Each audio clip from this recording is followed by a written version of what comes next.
मध्य प्रदेश विधानसभा चुनाव को लेकर दल बदलने का सिलसिला जारी है। इसी क्रम में बालाघाट में कांग्रेस से जुड़े प्रशांत मेश्राम ने कांग्रेस का साथ छोड़कर आम आदमी पार्टी का दामन थाम लिया है। वहीं इस मौके पर सह प्रभारी रजनीश दहिया ने प्रदेश की भाजपा सरकार पर जमकर हमला बोला। मध्य प्रदेश में होने वाले विधानसभा चुनाव को लेकर अब आम आदमी पार्टी एक्टिव मोड में आ गई है। इसी क्रम में आप पार्टी सह प्रभारी रजनीश दहिया बालाघाट पहुंचे हैं, जहां उनका कार्यकर्ताओं ने भव्य स्वागत किया। वहीं इस दौरान कांग्रेस से जुड़े प्रशांत मेश्राम आप पार्टी में शामिल हुए, जिन्हें रजनीश दहिया ने पार्टी की सदस्यता दिलाई है। सह प्रभारी रजनीश दहिया ने कहा कि मध्य प्रदेश में लोगों का आम आदमी पार्टी की नीतियों में भरोसा बढ़ रहा है और लोग आम आदमी पार्टी में शामिल हो रहे हैं। उन्होंने कहा कि प्रशांत मेश्राम के पार्टी में आने से पार्टी को न केवल मजबूती मिलेगी, बल्कि बालाघाट जिले की सभी सीटों पर आम आदमी पार्टी जीत दर्ज करेगी।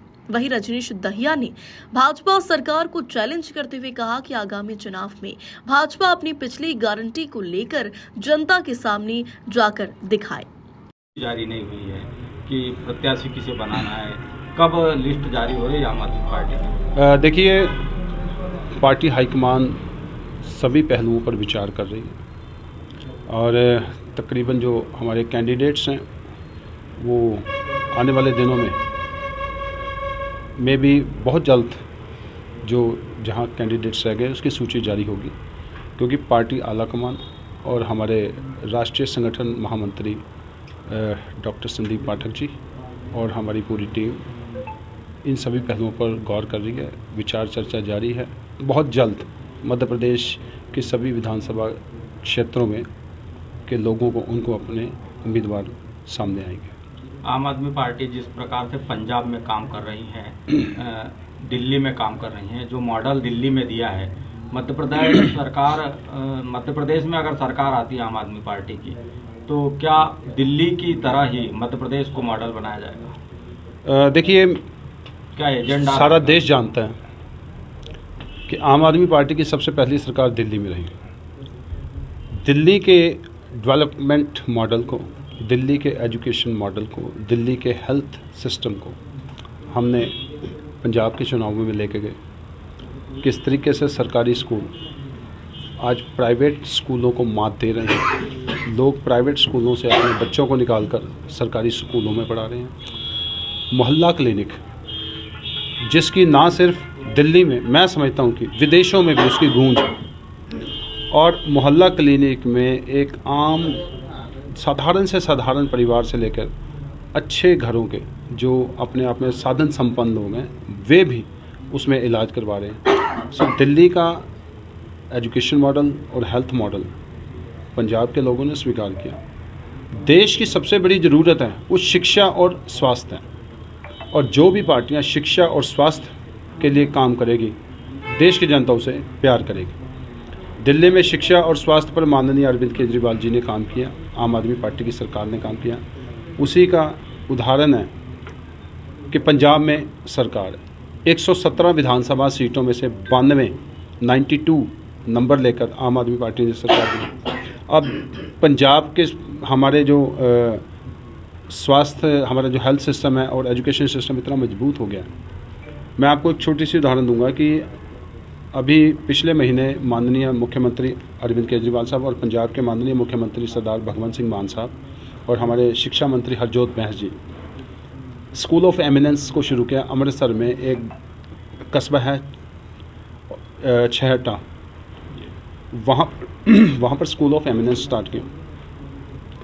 स्कूल ऑफ एमिनेंस में कि जो टोटल हमारे पास पोस्ट, जो हमारे पास एडमिशन्स हैं, वो हमारे पास थी करीब 8,082 के आसपास।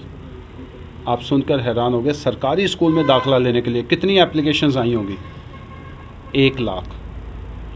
यानी कि 1 लाख लोगों ने चुना कि हम पंजाब के सरकारी स्कूलों में दाखिला लेंगे, स्कूल ऑफ एमिनेंस में। सो दिल्ली का मॉडल पंजाब में अप्लाई हुआ, अब दिल्ली और पंजाब का मॉडल मध्य प्रदेश में अप्लाई होगा, और मध्य प्रदेश के साथ साथ यही मॉडल पूरे देश में जाएगा। मध्य प्रदेश के लोगों से मैं यही अपील करूंगा कि आप एक बार एक मौका अरविंद केजरीवाल जी को दें। बिजली गारंटी लेकर आए माननीय अरविंद केजरीवाल जी। बिजली गारंटी के साथ साथ जो हमारे शहीद सम्मान राशि हमारी स्वास्थ्य गारंटी है और रोज़गार बेरोज़गारों के लिए जो रोज़गार भत्ता है उसकी गारंटी है। हमारे जो बुज़ुर्ग हैं उनको यात्राएं, तीर्थों की जो यात्राएं हैं वो कराने की गारंटी। देखो, कोई चीज़ है वो तभी रिपीट होती है अगर उसमें कुछ गुण होते हैं। दिल्ली में सरकार बनी, लोगों ने देखा, पहली सरकार 49 दिन चली थी, उसके बाद दूसरी बार 70 में से 68, तीसरी बार 70 में से 62 लगातार लोगों ने चुना। और देश का ही नहीं, मैं समझता हूँ कि दुनिया का एकमात्र ऐसे नेता हैं माननीय अरविंद केजरीवाल जी, जिन्होंने हज़ारों कैमरों के सामने, करोड़ों लोगों के सामने एक बात कही कि अगर दिल्ली वासियों को लगता है कि मैंने काम किए तो मुझे वोट देना, वरना मत देना। मैं बीजेपी को चैलेंज करता हूँ इस बात पर, मैं शिवराज चौहान जी को चैलेंज करता हूँ इस बात पर, मैं अमित शाह जी को चैलेंज करता हूँ इस बात के कि ओपन स्टेज पर जाके कैमरे के सामने, दुनिया के सामने ये बात करके दिखाएं कि अगर काम किया तो वोट डालना, वरना मत डालना। कभी नहीं करेंगे, क्योंकि किया होता तो आज आम आदमी पार्टी मध्य प्रदेश में ना होती, फिर आम आदमी पार्टी कहीं भी ना होती। मैं इनको चैलेंज करता हूँ, ये करके दिखाएं। बालाघाट से फिरोज डोंगरी की रिपोर्ट।